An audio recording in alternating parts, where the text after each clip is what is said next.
to talk about the Copenhagen Brief. We've brought in 4 different design voices, 4 different countries.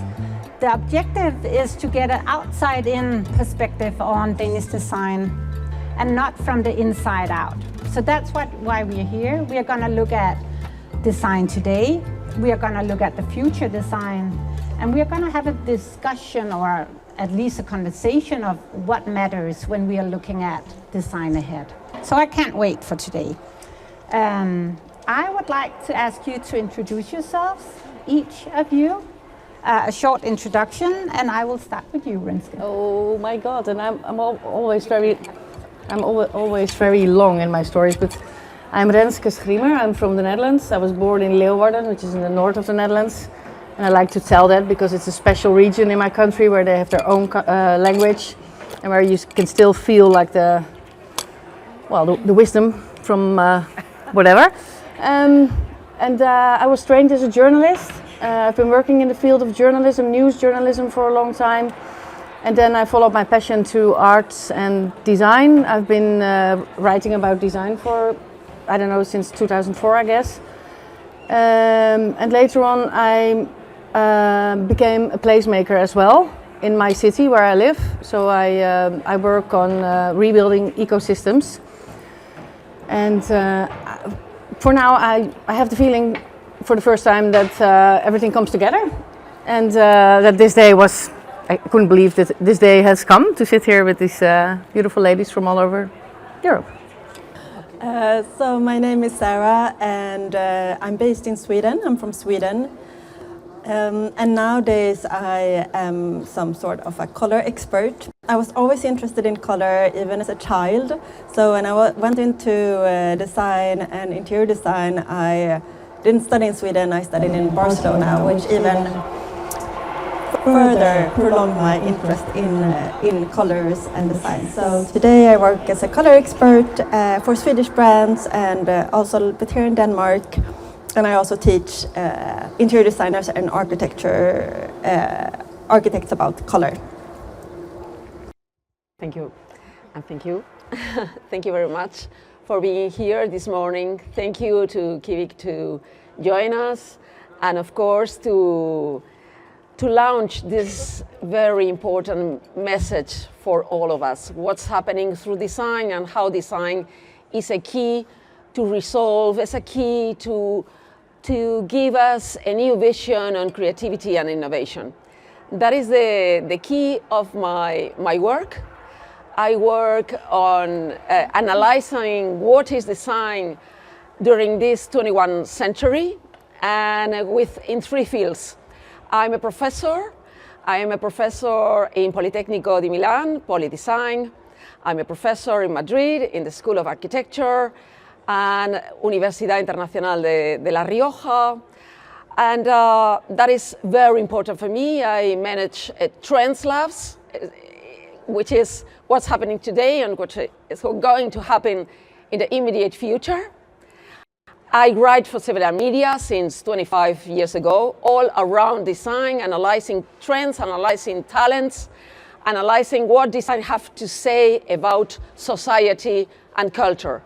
And I collaborate with some brands like Kvik to provide culture through connecting brands and connected culture and connected society. That is, and I curated some exhibitions around design.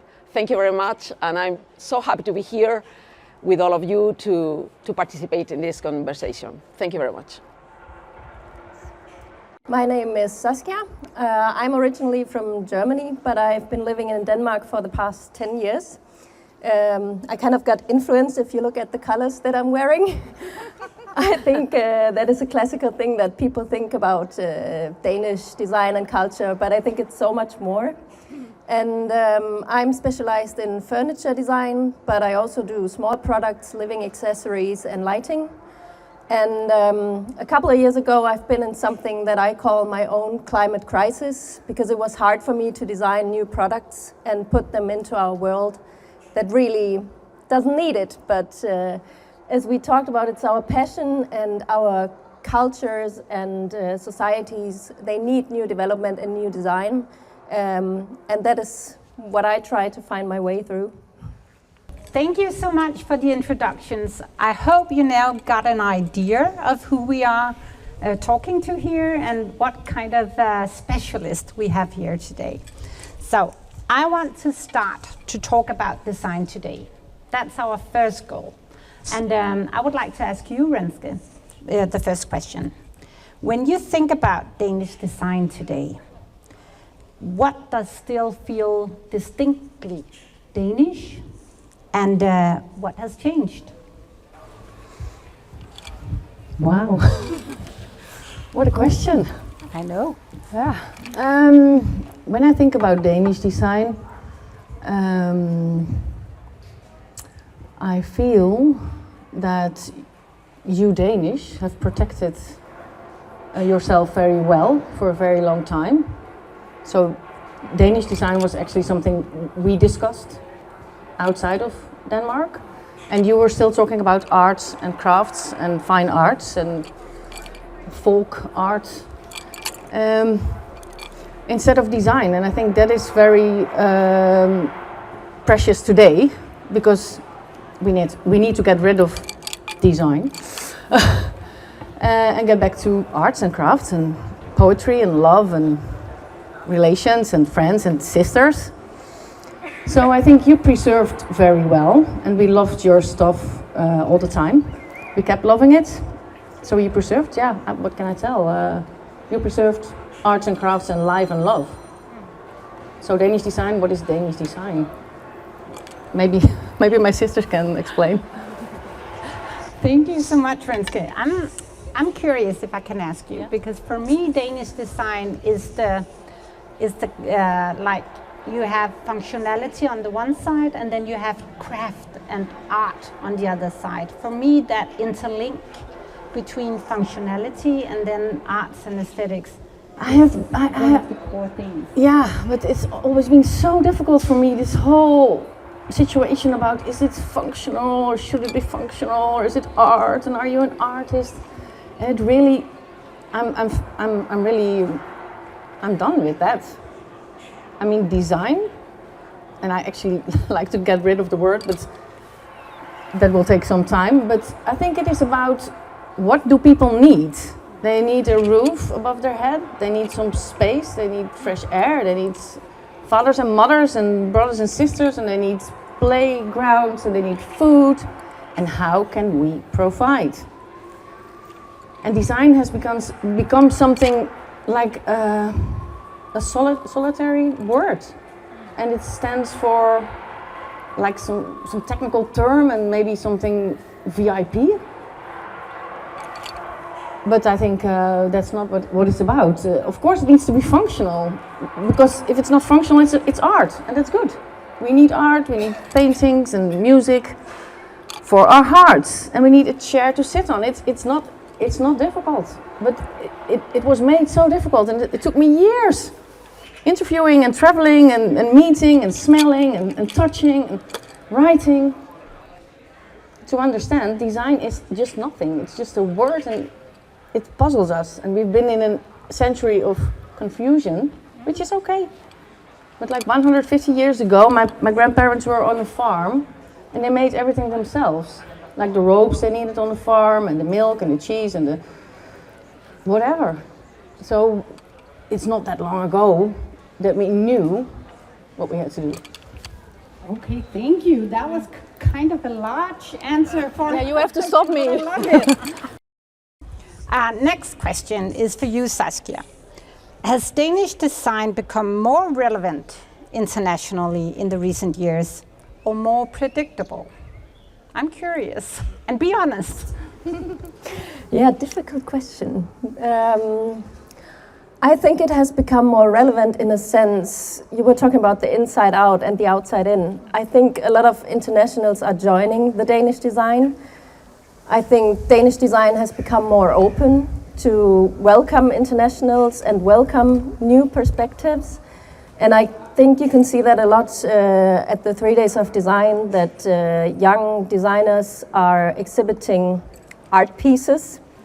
And I think that was one of the points you also had, that it's this mixture of art and design that is difficult to define. And yeah, it's a big question. I'm sorry, yeah. But just what particular would make Danish design relevant internationally? Well, one thing I really hold on to, and it's changing in Denmark, but I still think that the minimalism is very, very relevant all over the world. Because if we want to work sustainable, we need furniture, especially furniture. It's okay with smaller pieces, but we need furniture that fits into your room for a long time. And that's not only about the quality, it's also about the way it looks, it feels, and the way you perceive it in your home, because you need to like it for a long time if you want to keep it. And I think that only works if it has a minimal expression. So minimalism is my first word. And I guess creativity, it needs to evolve and still bring something new, even though that is the very difficult part of minimalism.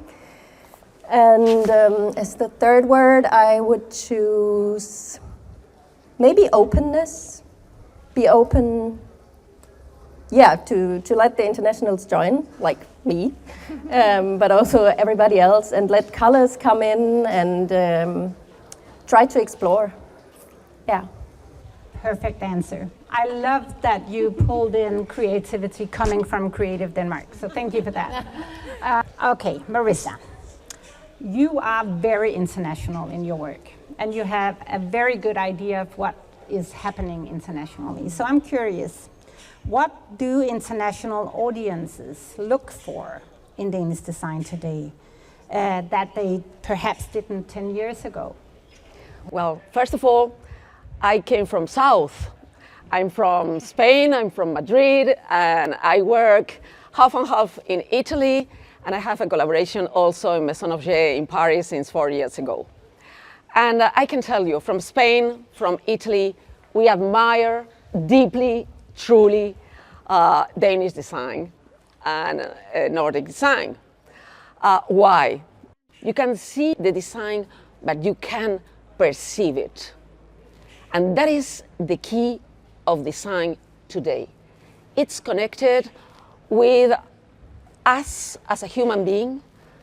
It is connected with this human-centered design. We need perceptions, we need feelings, we need emotions through tactility, the tactile point of view, the craftsmanship point of view, of course, this kind of minimalism that we all love, that you can't see exactly or analyze where is it, but you can really feel the atmosphere. I could say Danish design today is about atmospheres. It's about to be there inside and to feel you are healthy, you are comfort, you are surrounded by small details that you love, even if you can't perceive it. And that is a key today in the international design, in the global design, in who we are. In the 20th century, we can see, I don't know, Stanislav Lem or Orwell. We launched it in the 20th century. We can see cold and technological spaces. That is not true. We can see it in the 26 years of this century, how we need imperfection, how we need craftsmanship close to us. Of course, we have the high technology. We need it, we use it. It's a tool. We must use it. It's a tool. But we must feel how we are, and we are human beings. We need imperfection. We need special details through design. I totally agree with you both, but I have some points with you because design is a tool, a very important tool. And in the definition of design is to solve problems, to be in a process to solve our problems, and we need it. It's the key to resolve. And I love the word. And I love the mix of all kind of cultures, all kind of trends, several generations together. I love this point of view. And this is so 21st century. Sorry, in Spanish it's intergeneracionalidad. It's but I love this mix. I love this mix. And we are in a path, in a very good path. I'm sorry, I'm deeply optimistic because I teach really very young people who is very important talents. They are professionals, young professionals, and I really love, and I believe in them. I have an optimistic point of view. Sorry. Never say sorry for that. I mean, and I just have a follow-up question for you, Marisa, because I'm super curious. When you talk about tactility, craft, imperfection, minimalism, for me that is an invisible design, not at least. For me that is perhaps to be able to design for a sense of belonging. Is that a bit of what you're talking about? Absolutely, the sense of belonging to a culture, but also the crossing points of view of all cultures. I really believe in crossing ideas, in crossing cultures, in crossing creativity. There's new paths there. And I think, of course, we need why to produce more. It is not about more, it is about better. And it is about a very important idea, which is every time in history needs its own language. We need our own language. And that mix you talk about is our language. Crossing ideas, crossing creativity, crossing art with design, and so on. Sorry if it's too much. No, perfect, Marisa. Thank you. Sara, following up on that, you have a huge experience within spatial design and sensory design. So I'm quite curious to put a question when we look forward to you. What is, in your perspective, shaping the next chapter of design? Is it something we already talked about, or do you have some other perspectives? And what does resonate with Danish design today if we look towards the future? Well, since I come from the Swedish perspective, and we're also a minimalistic country, but Swedish minimalism is more functional and cold.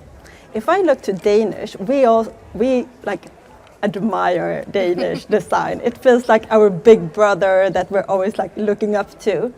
Because what I feel about Danish design, it's that it's still minimalistic, but it has this craftsmanship to it, and it's functional, but it's not cold. It's functional but warm. So it has this sense, also this Danish word hygge, which I love. Gezellig. Yeah. Very difficult. Coziness. It's all about being cozy, being warm. It's like the furnitures, they speak to you, come and sit in my cozy sofa. I'm not going to scream at you and being fashionable like maybe the Italian design or have a lot of ornamentation like in France. It's more like, just come here, I will hold you, I will be a comfortable place for you. So I think the Danish design is a lot about philosophy in that kind of way, like the philosophy of the people, the philosophy of how we want to live. Also, if you look to Danish and Swedish people, we spend more time in our homes. You have to remember that. Like in Italy, in Spain, you go out and eat and spend time with your family. But in Sweden, in Denmark, we invite people to our homes to spend time at home, and that's why the design becomes so important, that it's cozy and it feels warmth in that sense. And I think also like the Danish design is a little bit flirty with you. It's like flirts with you, but like in a very quiet way. It's like when you like. First, maybe you look at it and you don't see it, but then when you look a bit closer, like, oh, there's always like some edge to it, or like some shape, or some maybe like it's off thing that you don't notice at the beginning. So if your question is about the future, I would say like I'm conservative when it comes to the Danish design. I just want it to stay the same. As a Swedish person, this is like my Swedish perspective. Yeah, like we Swedish people, maybe we need to like be a bit more open and be a little bit more flirty. We're so shy, so yeah.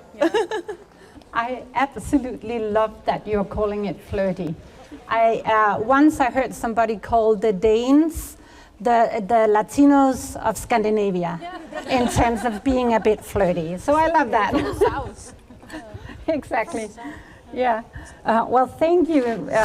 Thank you very much, Sara. And again, I can't help but get the word of sense of belonging into what you're saying, that when you look at functionality, warmth, coziness, that is what is creating that sense of belonging in the Danish homes. We'll get back to that later, but I love that. Renske, I have a question for you now. Many people call Danish, because of our tradition, very democratic or accessible.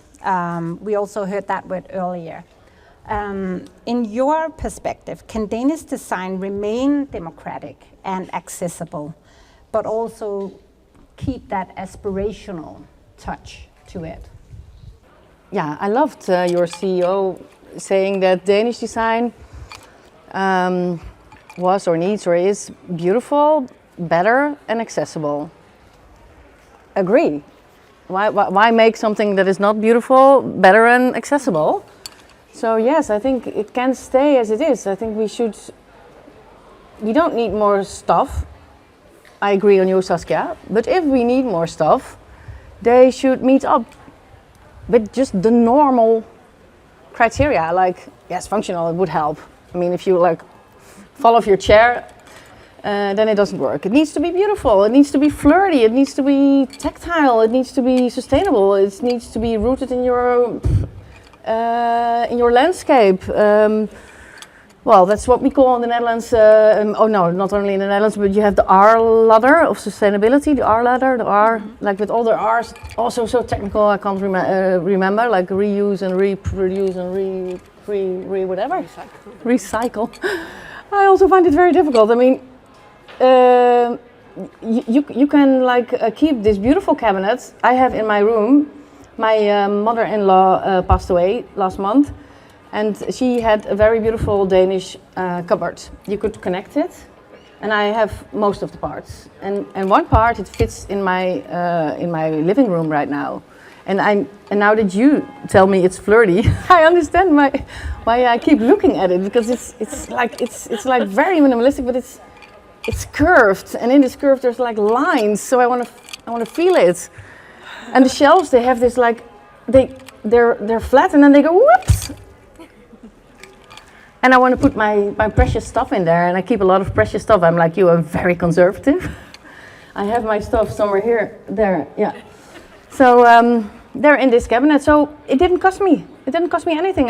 The only thing I had to do was not throw it away. So I have my money still. Perfect. That is also about longevity in design, right? That is about longevity. We are so focused on difficult things, we're confused. We're just confused, and we have to... Absolutely. Marisa, I have a follow-up question for you. You talked about invisible design. You talked about minimalism, craftsmanship, the tactile.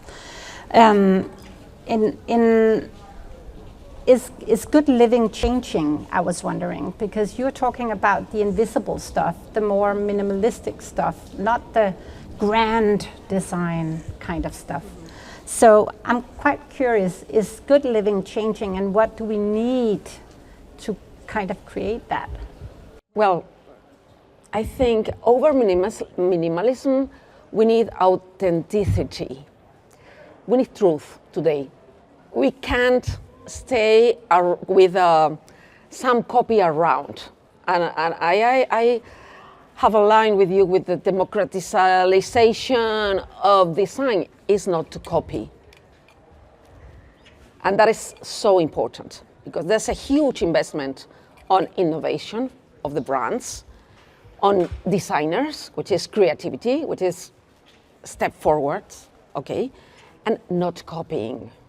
We have to invest in the truth. It's our surroundings, our intimate objects we have around.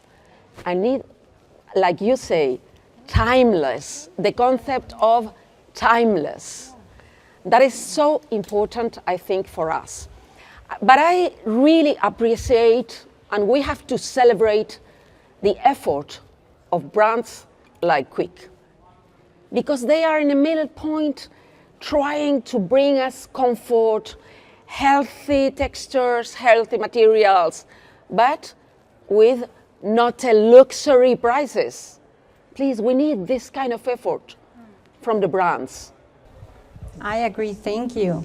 Following up on that, I want to circle back to the importance of our home and perhaps the kitchen. One of you called it the social gathering in the home. And I would like to circle back to that because what role does the kitchen play in a contemporary European home today? I know how big it is in Denmark with the conversation kitchens, and we all have it, I think. But in a European context, what kind of role does it play there in the contemporary home? Well, I'm from Germany originally, and I'm actually from a city close to Frankfurt, and maybe you've heard of the Frankfurter kitchen. That was the very functional way of building up a kitchen and using it.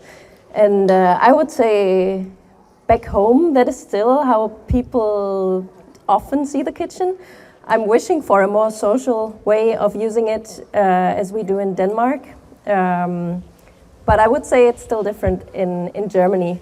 And that is, of course, depending on the culture, but also the history and the architecture and a lot more points, I'm sure. Yeah, I was just curious because it's like the social heart in Denmark. Is it the same all over Europe or not? Yeah, I mean, always when I'm traveling back to Germany, I'm surprised how things actually are not developing in a way that I can see they are in Denmark. The way it develops in Denmark makes total sense to me, to create more emotions, more being together, more fellesskab. Yes, reunion. I love it. Yeah. Fantastic. Saskia. Reunion. Community, yeah. And I would say that is because design plays such a big role in Denmark, that people try to find those solutions and try to make it better. While design is maybe not the first point in the German culture, because they don't understand that they can actually make their life better when focusing on design. I love that, and I think it circles back to the democratic design, because that is like the core thing in Danish design, right? We have a very democratic model in Denmark. It's called the Danish way or the Danish model, and it's all about creating connection, creating collective decisions, being together around a theme or a dinner or a meal.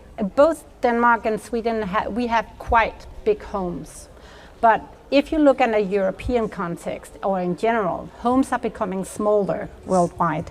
So what becomes more important in terms of design? How can we somehow work with design and still create some sense of belonging and all of that coziness you were talking about in a smaller home? I think what is important here is not to design for the Excel sheet. And for the economy reasons, I say that a lot, especially in Sweden.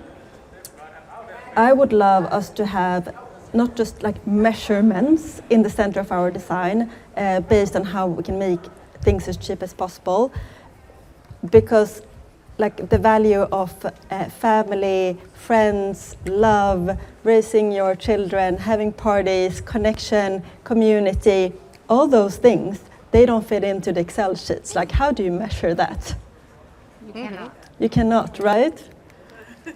So I think we should bring that to the center when we design and not just look at the Excel sheets and see how much profit we can make from each piece in the kitchen or in the design. Yeah, so choose by heart. Yeah. Yeah. You could summarize it like that. Yeah. Something like that. I just wanted to ask a question. This is an open question for each of you, so you can raise your hand, whoever wants to answer. What makes a home feel generous, even when living or the space is very limited? What is like the most important thing? I would love to answer that question because I live in a tiny house. Wonderful. With a little baby. How big is your tiny house? Well, it's 38 square meters on 2 floors, and it's a very old house, so it's not like one of the ones that is built like DIY. Like it's an old backyard house, and I think the most important thing for me in this house is that I put something personal into it. That the materials I use and the tactile things I can touch, that they mean something to me. And yeah, I think that's it. That I can feel what I have in my home. And when you say you can feel what you have in your home, is it to create, I know I circle back to it a lot, but is it again that sense of belonging or that coziness, or it speaks to your heart somehow? Exactly, it's the feelings, and they need to be created by design and all the things that belong to design, like the material choice, the shape, the color. And when I come back to my home and look at my kitchen, it's not a Kvik kitchen, but it's because I wanted to build it myself. The next one. When I look at it, it just makes me happy, and I'm saying it so often to my partner, how much I love it, and how proud I am that we have this kitchen. Yeah, so as an interior designer, most of my clients, they ask like, what is the next trend, or how can I have like the coolest thing? And I really want to like go from that, and like it's so all about like teaching my clients first. Like it's all about your personal taste. Like let's find a little bit what you're saying. Like let's find what you long for. Like what's your interest? Where do you like to travel? Do you have any favorite shape or color? And most of the process is that they don't know. Like so you have to really develop, like have a long period in the beginning of the design to really have that conversation with them. And then maybe I find like one color or one art piece or something that they really like. And then it's my job to help them to design around that. Combine that with other colors that works, maybe that's difficult for them, or combining them with the like right shapes or for the apartment. But really like what I do a lot is just like believe in yourself, believe in your taste. I can help you develop it, but like let's start with you. Who are you? What do you want? So my big belief is like when you create a home that you love, it will love you back. I love that. And still perhaps going back to the flirtiness. Have the flirt with you. Yeah, and flirt a bit with you, right? I would love to have a home that flirted with me every day. You don't? Well, yes, I do actually. I do, yeah. Okay, I have a question actually again for all of you, and perhaps I will ask you to answer it, each of you. What do you hope Danish design will be better at in, let's say, 5 years from now? Yeah. Well, I hope the Danish will guide us again. And I think they do, because they brought us together, which is magical. I think it starts with coming together, so I hope they will guide us in that. And I think the kitchen table that Saskia mentioned is a beautiful metaphor. A place where you come together and you tell your stories after work and you make plans. So this kitchen table gets a soul, and that's what you were telling. So I hope Danish will show us that democratic design is also about everybody has the right and the creativity to compose their home. But I hope the kitchen table will be the place where we create all together new solutions in a woven community, like in a intergenerational and intercultural and interhuman constructs that we think about that. Thank you. What I really would like for the future of Danish design is that it stays exactly the same. Because you came from tradition. That is not new. The hue, the flirtiness, the minimalism, the approach through natural materials, the soft colors, even if we are in a orange, this is strong orange patio, wonderful patio, no? But really preserve, like you say in the first intervention, preserve your own soul. Yes. Because of course it's about flirtiness. We study one of our bigger transcendent trends, not ephemeral trends. It's about sensoriality. We study it deeply in Polytechnic of Milan. Sensoriality is about senses, and sensoriality is about how you feel inside the spaces, and how you can touch, and you can smell, how you can be around your own things. I teach how to analyze trends, but even to avoid them, okay? Yeah. To avoid them, because today it's not like in 20th century where we had, I don't know, 10 trends and 10 types of houses. Now all trends are possible in the same moment. They all crossed. All kind of ideas are possible, and all kind of brands, all crossed, and so on. Then, I totally agree with you. Create your own personality, character of house. You can feel it when you enter to a house, and you can see the persons behind. No? And it's really beautiful to feel this flirtiness, this sensoriality, and I dare say also a kind of a spirituality, because that is so important for us in the time we are living. This kind of calmness, this kind of softness, this kind of sensitivity, and sense, of course. Sense is functionality, and sense is healthy, and sense is really innovation. Then I really create in Danish design as an axe of design today. Well, I really hope that Danish design will be better at sustainability. As I know the Danes, they're really good at thinking very simple, and we can see that in the design solutions, in the shapes, and I hope that there will be found simple solutions for the materials we are using. I'm dreaming of that the manufacturers would come to the designers and tell, hey, we found this material, we can work with that. That is a sustainable possibility that we can take as a starting point. And then the freedom is still kept for the designer to be creative and to create the shape. But I think it's really hard sometimes as a designer if the responsibility lies on you to invent the new sustainable way of making things. That kills our creativity. So I hope that the manufacturers and producers, they're getting better at offering sustainability to designers. As a color expert, of course, I need to say color psychology. So let's keep the colors. You're very good at the colors, Danish people.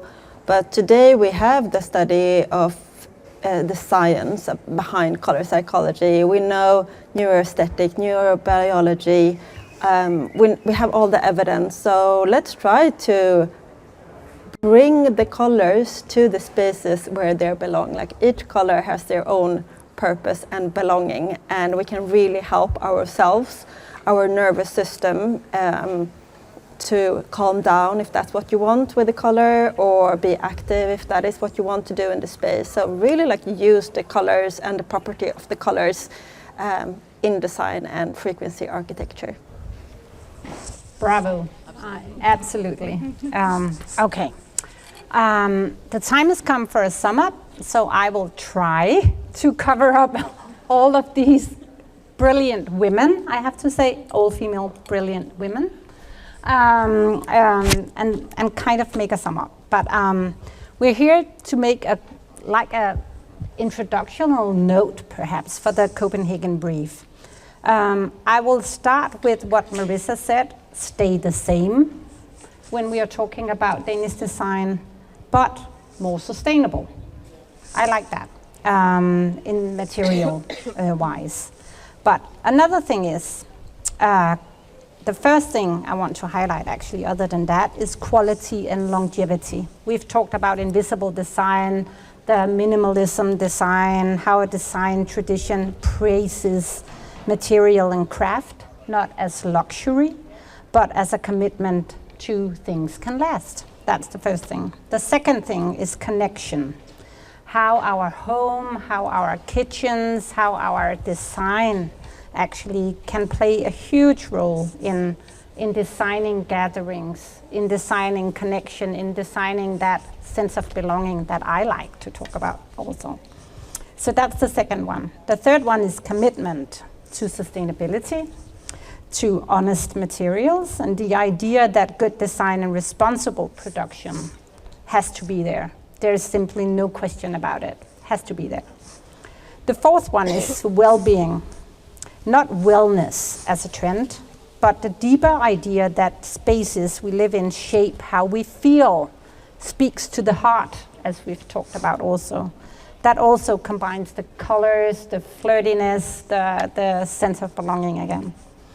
The fifth one is culture. That design is also an expression of values that we have, not just aesthetics. That goes overall for design, I think. Those fields, those 5 keynotes or key, how do you call it, themes perhaps, feels like the threat to start up a Copenhagen Brief. I hope you all agree with me. Did I forget something? No. Yes, I forgot. Oh my God. You forgot the most important thing. And that is love. You can check all the boxes, but if you cannot check the heart box, just do something else. Go to the lake, swim, eat. Don't make it. Don't do it. Don't start. It's no problem. You don't have to win something. Just follow your heart, breathe in, and re-heart. Thank you so much, and thank all of you for being here, listening, and I hope you got something out of it. And keep your eye out for the Copenhagen Brief. I think we will do some follow-up in the coming months. And so thank you so much for today, and enjoy 3 days of design. Thank you for your... Thank you, Maiken. Yeah, thank you.